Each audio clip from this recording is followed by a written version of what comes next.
આજે આપણે વાત કરીશું ભેલ સંહિતા. તો ભેલ સંહિતાના લેખક હતા મહર્ષિ ભેલ. કાલ પૂછે તો 7મી સેન્ચુરી એડી. વિષય વસ્તુ જોશું તો એમાં ચરક સંહિતાની જેમ જ એમાં ટોટલ 8 સ્થાન છે અને 120 અધ્યાય છે. પણ હાલના વર્તમાનમાં એમાંથી ને કલ્પસ્થાનમાં કેવલ 9 અને સિદ્ધિ સ્થાનમાં કેવલ 8 અધ્યાય જ મળે છે. એટલે ટોટલ વર્તમાન કાળમાં આપણને ભેલ સંહિતામાં 113 અધ્યાય મળે છે. તો ભેચક એટલે કે ભેલ, ચરક અને કાશ્યપમાં વિષય વસ્તુ સેમ છે. એ બધાની અંદર 8 સ્થાન છે અને 120 અધ્યાય છે. હવે આપણે વાત કરશું ભેલ કા યોગદાન. तो आचार्य भेले रक्त संवहन का विशद विवर्चन भेल संहिता में मिलता है. तो इमें कीधेलू है कि हृदो रस निह सरति तत एव च सर्वतः शिरा भी हृदयम चेती तस्मात् हृदय प्रभवाः शिरा. एमें छे ने हृदयनी अंदर चक्र अने नाभीमां सोममंडल अने सूर्यमंडलनी स्थिति मानेली छे. मद्यपान तृष्णा मधुमेह અને વાત વ્યાધિ નાશક કીધેલું છે કે મદ્યપાન તૃષ્ણા મધુમેહ અને વાત વ્યાધિનો નાશ કરે એમ કીધેલું છે. એમાં 7 પ્રકારના ભસ્મમેહો કીધેલા છે બ્રહ્મેની અંદર. એટલે એમાં 7 પ્રકારના ભસ્મમેહો કીધેલા છે. એમાં કુલ હે ને કુષ્ઠોની સંખ્યા 18 માનેલી છે. એમાં 9 સાધ્ય અને 9 અસાધ્ય કીધેલું છે. તો આવું સેમ કાશ્યપે પણ કીધેલું છે. સપ્તવિધ પ્રકૃતિની સાથે મેં સ્વભાવ અને કાલની પણ ગણના કરેલી છે. સપ્તવિધ પ્રકૃતિ સાથે સ્વભાવ અને કાલની પણ ગણના કરેલી છે. પિત્તજ કાશમાં કામલાના લક્ષણ કીધેલા છે. શુકનાશ કૃતનો અપતંત્રક ચિકિત્સામાં પ્રયોગ કીધેલો છે. આ એમપી છે. આ પણ આ એમપી છે. પિત્તજ કાશમાં કામલાના લક્ષણ કીધેલા છે. પછી આ રક્ત સંવહન ભેલ સંહિતામાં મળે છે. 7 પ્રકારના ભસ્મમેહો કીધેલા છે. આ એમપી છે. હવે આપણે વાત કરશું દ્રવ્યવાન રોગી का असाध्य रोग भी ठीक हो जाता है. આવું હોય ને ભેલે કીધેલું છે કે દ્રવ્યવાન રોગી હોય એટલે કે જેની પાસે ઔષધિ હોય બધી વસ્તુ હોય તો એમનો અસાધ્ય રોગ પણ ઠીક થઈ જાય. પછી ભેલે ને પિત્ત અને કફજ વેગને અધારણીય વેગ કીધેલા છે. એમાં ટોટલ 12 વેગ કીધેલા છે. જો 12 વેગ એટલે એમ કીધું અધારણીય વેગનું આપણે ધારણ કરી તો વાતનો પ્રકોપ થાય એના કારણે આયુની હાનિ થાય છે. ચરકે ખાલી વાત જ ને વેગ માનેલો છે. જ્યારે ભેલે પિત્ત અને કફને પણ અધારણીય વેગ માનેલો છે. જ્યારે ચરકે ખાલી વાતને જ અધારણીય વેગ માનેલો છે. જો આપણે પિત્ત અને કફનો વેગને ધારણ કરી તો શું થાય? તો ત્વક દોષ થાય, જ્વર થાય, સોફ અને છર્દી થાય. છર્દીની ઉત્પત્તિ થવાનું કીધેલું છે. ધૂમ વર્તીનું પ્રમાણ મેં 6, 8 અને 12 અંગુલ કીધેલું છે. પણ પ્રાયોગિક ધૂમ્રપાનના કાલ મેં 8 કાલ કીધેલા છે. ચરકની જેમ મેં પણ પ્રાયોગિક ધૂમ્રપાનના 8 કાલ કીધેલા છે. એમાં પ્રત્યેક ઋતુ કે અનુસાર મૈથુન કા નિર્દેશ હે. એમાં ને પ્રત્યેક ઋતુ અનુસાર મૈથુનનું નિર્દેશ કરેલું છે. એમાં શિશિર ઋતુમાં પ્રત્યેક 7 દિવસ પછી શિશિર, પછી વસંતમાં 7 કરતાં ડબલ એના કરતાં 1 વધારે એટલે કે પ્રત્યેક 12 રાત્રિ કે પશ્ચાત એટલે કે પ્રત્યેક 12 રાત્રિ પછી ગ્રીષ્મની અંદર પ્રત્યેક 1 મહિના પછી વર્ષામાં પ્રત્યેક 9 રાત્રિ પછી વર્ષા, શરદ મહિના કરતાં 1 વધારે એટલે પ્રત્યેક 10 રાત્રિ પછી હેમંતમાં એના કરતાં અડધા એટલે કે પ્રત્યેક 5 દિવસ પશ્ચાત કીધેલું છે. એમાં હે ને હેર કટિંગ ને નખ કાપવાનું ક્યારે કીધું છે કે 3 મહિને કાપવાનું કીધેલું છે. એટલે 3 મહિને ના ગેપે કાપવાનું કીધેલું છે. જ્યારે ચરકે 5 દિવસે કીધેલું છે. ક્ષાર પાણીએ પણ સેમ જ કીધું છે ભેલ જેમ જ કે 3 મહિને નખ અને બાળકો કાટના चाहिए. હવે શરદ, વસંત અને પ્રાઉઢ કો અનુવાસન હેતુ શ્રેષ્ઠ માનેલું છે. એમાં શરદ, વસંત અને પ્રાઉઢ ઋતુને અનુવાસન હેતુ શ્રેષ્ઠ માનેલી છે. એમાં અભુક્તમાં હે ને અભુક્ત અવસ્થામાં આમલકી, ભુક્ત અવસ્થામાં હરિતકી અને ભોજન કે પરિણામ એટલે કે ભોજન કે પશ્ચાત વિભિતકીનો પ્રયોગ કરવાનું કીધેલું છે. એમાં ચતુષ્પાદમાં ભેષજને પ્રથમ સ્થાન આપેલું છે. જ્યારે ભિષકને અંતિમ સ્થાન આપેલું છે. રસાદી ધાતુના પ્રદોષજ વિકારની સાથે એમ ગર્ભ પ્રદોષજ વિકાર પણ કીધેલું છે. એમાં જનોપદ ધ્વંસને જનપદ વિભક્તિ અધ્યાયમાં એને જન્માર શબ્દ કીધેલો છે. જનોપદ ધ્વંસને મેં જન્માર કીધેલું છે જનપદ વિભક્તિ અધ્યાયમાં. એમાં એમ કીધું છે જો વર્ષા ઋતુમાં વરસાદ ના થાય એની જગ્યાએ હેમંત ઋતુમાં વધારે વરસાદ થાય તો આ એક જનોપદ ધ્વંસનું પૂર્વરૂપ માનેલું છે. એમાં એમ કીધું છે જનોપદ ધ્વંસના સંદર્ભમાં એમ કીધું છે કે વતાલિકા નામની પીડિકા કે જે કક્ષા અને વંશન પ્રદેશમાં થઈ એની સાથે આપણે નાક જ્વરનું વર્ણન કરેલું છે. એ સંભવત એક જાતનો પ્લેગની જેવી કોઈ વ્યાધિ હશે. ઋતુ કે અનુસાર એમાં વિશેષ દ્રવ્યનું સેવન કરવાનું કીધેલું છે. જેમ કે શિશિર ઋતુમાં વારુણી અને ગંડક, આ એકવાર પૂછાયેલો છે. વસંત ઋતુમાં માર્દિક, નિરાધ એટલે કે ગ્રીષ્મ ઋતુમાં દૂધ, વર્ષા ઋતુમાં મધુ અને શરદ ઋતુમાં ઘૃતનું સેવન કરવાનું કીધેલું છે. એમાં પ્રાણેશના, ધનેશના અને ધર્મેશના કીધેલી છે. જ્યારે ચરકે ધર્મેશના જગ્યાએ પરલોકેશના કીધેલી છે. એમાં છે ને પ્રાણોની 10 વિશેષ સ્થિતિ માનેલી છે. તો એ કેમ યાદ રાખશો કે પહેલાં તો વાતાદી 3 દોષ, સ્ત્રીમાં સ્તન્ય, પુરુષોમાં શુક્ર, પછી રક્ત, મૂત્ર, સકૃત, શ્વેદ ને ઉષ્મા. એમાં 8 પ્રકારના યવાગુ, 12 પ્રકારના પથ્યન અને 300 પ્રકારના ઉપના કીધેલા છે. એમાં વારુણી નામનું જો મધ્ય હોય છે, વારુણી નામનું જે મધ્ય હોય છે ને એ પ્રમુખ રક્ત પ્રદૂષક કારણ કીધેલું છે. એમાં હૃદયમાં પ્રાણોની સ્થિતિ માનેલી છે. હૃદયની આકૃતિ મેં પુંડરીક એટલે કે કમળના પુષ્પ સમાન અથવા તો કુંભિકા ના ફળ સમાન માનેલી છે. એમાં જલને મહારસ અને અન્નને મહાઔષધ કીધેલું છે. એમ કીધું છે કે અન્નની ઉત્પત્તિનું વર્ણન કરતાં એમ કહે છે કે સૂર્યની ઉષ્મા રહીને અન્નની ઉત્પત્તિમાં પ્રમુખ કારણ કીધેલું છે. એમાં છે ને સ્વેદ, રક્ત, મૂત્ર અને ફેનને આભ્યંતર મલ, જ્યારે બહાર નીકળેલા સ્વેદને એમ બાહ્ય મલ કીધેલું છે.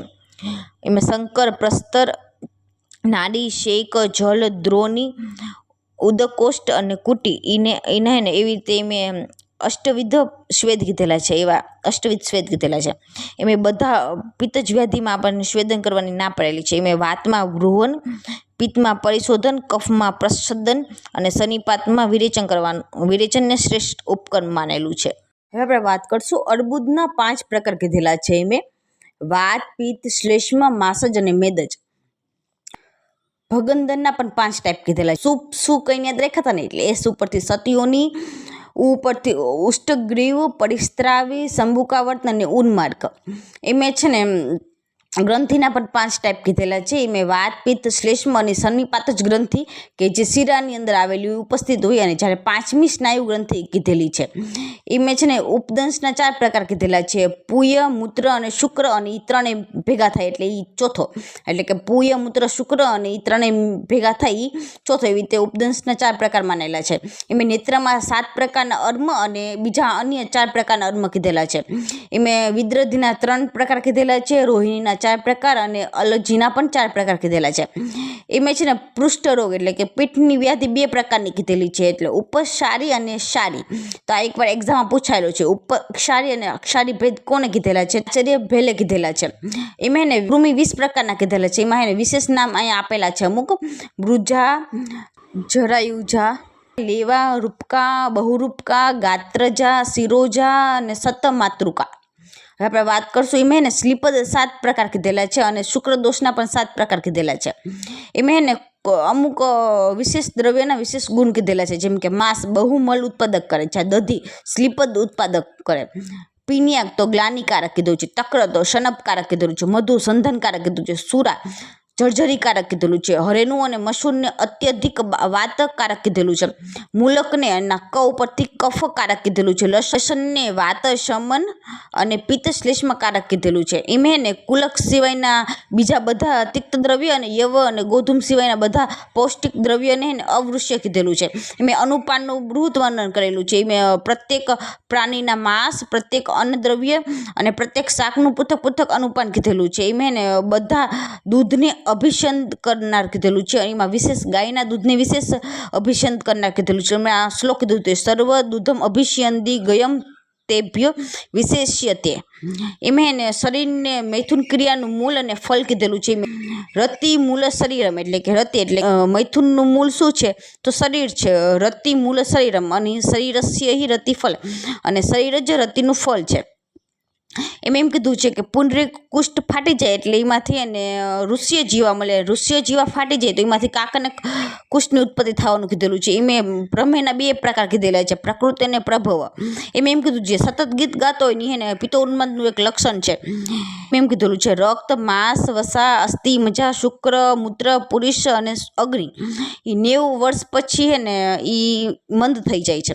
એમાં રસની મહત્તા કીધેલી છે કે પુરુષો રસ જન્મા, રસ જીવી, રસ જ્વલનો, રસ સમાધિકો, રસ જીવનશ્ચ ભવતી. એટલે કાયા અગ્નિ રહીને આહાર પાકનું કારણ કીધેલું છે. એમાં રંજક પિત્ત ને રાજક પિત્ત કીધેલું છે.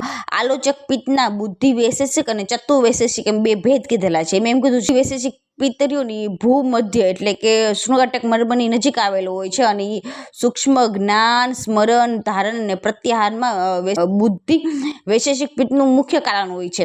એમાં હે ને નાભિની મધ્યમાં સોમમંડલની મધ્યમાં સૂર્યમંડલ અને સૂર્યમંડલની મધ્યમાં હુતાસન એટલે કે અગ્નિની સ્થિતિ માનેલી છે.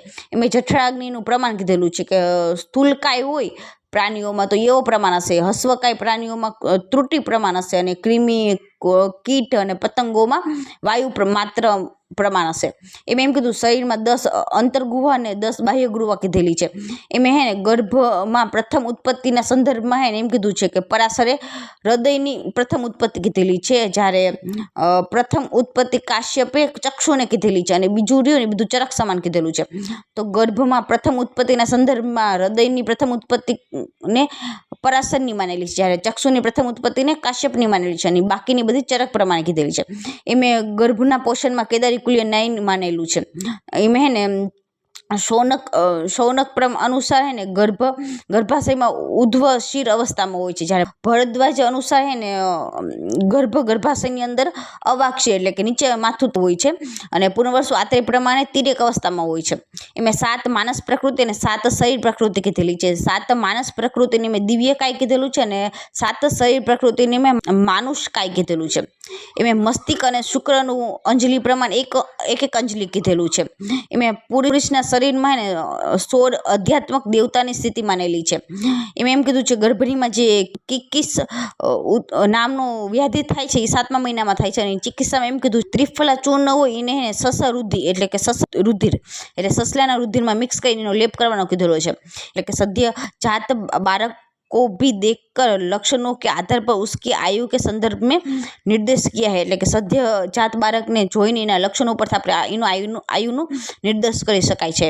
અને એવી રીતે જેમ કીધું યુવા અવસ્થામાં લક્ષણો કો દેખકર વ્યક્તિ કી જીવન અવધિ નિર્ધારણ ભી બતાય है. એટલે કે યુવા અવસ્થામાં લક્ષણો જોઈને આપણે વ્યક્તિની આપણે આયુષ્ય આપણે કહી શકીએ કે કેટલું હોય છે. અને એ હે ને એમ કે જે વ્યક્તિનું લલાટ નાસિકા અને કર્ણ 6 અંગુલ હોય એ 27 જીવશે એમ 27 વર્ષ હશે એનું એમ કે 100 વર્ષ જીવશે. અને જ્વનના સંદર્ભમાં મેં 11 પ્રકારની ચિકિત્સા બતાવેલી છે. એમાં મનનું સ્થાન તો શિર અને તાલુની મધ્યમાં કીધેલું છે. તો આ મોસ્ટ ટાઈમ છે શિરસ તાલ્વ અંતર્ગત સર્વ ઇન્દ્રિય પરમ મન. તો આ આચાર્ય ભેલે કીધેલું છે. એમાં શિરો રોગના સંદર્ભમાં હે ને શિરકંપ અને મૂર્ધ સ્વયથુ નામક વિકારનું વર્ણન કરેલું છે. એમાં રુદ્રશ્રીમાં સહચર તેલ અને મૂષક તેલનો અભ્યંતર પ્રયોગ અને સાથે રક્ત મોક્ષણ પણ કીધેલું છે. હવે આપણે વાત કરશું એમાં મદન ફળના 3 પ્રકાર કીધેલા છે, કૃષ્ણ શ્વેત અને કૃષ્ણ શ્વેત. મદન ફળને પિંડી તક કહેવાય છે અને મદન ફળ એને સર્વ પ્રકારના શોધનાર્થમાં પ્રયુક્ત થાય એમ કીધેલું છે. એટલે કે ફલાનાંતવે સર્વેશા મદનમ સર્વશોધનમ અને વમન વિરેચન અને આસ્થાપા અનુવાસનના વ્યાપક 10 કીધેલા છે. એમ છે બસ્તીકરમાં પછી હે ને યવાગ ઉપાન કરવાની ના પાડેલી છે. એમ હે ને એમ કીધું કે પ્રત્યેક 4 મહિનાના ગેપે જો એકવાર બસ્તી લે તો એને હે ને સર્વ રોગ પર વિજય પ્રાપ્ત થઈ જાય એવું ભેલે કીધેલું છે. ભેલે એમ કીધેલું છે કે જે વ્યક્તિ પ્રત્યેક 4 મહિનાના ગેપે એકવાર બસ્તી લે તો એને હે ને સર્વ રોગ પર વિજય પ્રાપ્ત થઈ જાય છે. અને એમ કીધું છે બસ્તીકરમાં મદન ફળને શ્રેષ્ઠ કીધેલું છે. એમ કીડા બસ્તી નામક વાચીકરણ બસ્તીને શ્રેષ્ઠ રેતો બલકારક કીધેલી છે. સંપૂર્ણ ગ્રંથમાં ભેલે ભદ્ર કાવ્યને ખંડ કાવ્ય નામથી સંબોધિત કરેલું છે. અહીંયા હે ને વિશેષ અધ્યાય આપેલા છે ભેલ સંહિતાના, જેમ કે 88 અધ્યાય, ચતુષ્પાદ ભિષગ જીતીય અધ્યાય, ગાઢ પુરુષ્યમ, ઋતુ વિભાગીય, ભોજન વિધ્ય, રોગ પ્રકૃતિ વિનિશ્ચય, ઋતુ વિમાન, સ્વસ્ત્યયનમ ઇન્દ્રિયમ 6 અધ્યાય. અને એના સિવાયના જે બીજા અધ્યાયના નામ છે એ ચરક પ્રમાણે જ છે. અને અહીંયા હે ને અમુક પ્રમુખ યોગ આપેલા છે, જેમ કે અશ્વત્થ મૂલાદી મોદક તો રાજ્યક્ષમામાં યુઝ થાય, પીપલી વર્ધમાન સતપાક મધુક તેલનો પણ રાજ્યક્ષમામાં યુઝ થાય. તો અશ્વત્થ મૂલાદી મોદક, પીપલી વર્ધમાન અને સતપાક મધુક તેલનો રાજ્યક્ષમાની અંદર યુઝ કીધેલો છે. દશાંગ ઘૃતનો ગુલ્મની અંદર, દાધિક ઘૃતનો ગુલ્મમાં, શિવા વર્તીનો તો શિવ સ ઉપરથી વિસુચિકામાં, સુવર્ણ શમક ચૂર્ણનો ઉદરમાં, તાલીસ પત્ર વટક અથવા તો પ્રાણદા વટિકા નો અર્શમાં, અયોરજીયમનો સોફમાં, ભીંગુ પંચમ તો હૃદરોગમાં, અને વલ્લભક ઘૃત તો હૃદરોગમાં કીધેલું છે. વલ્લભક ઘૃત પણ હૃદરોગમાં કીધેલું છે.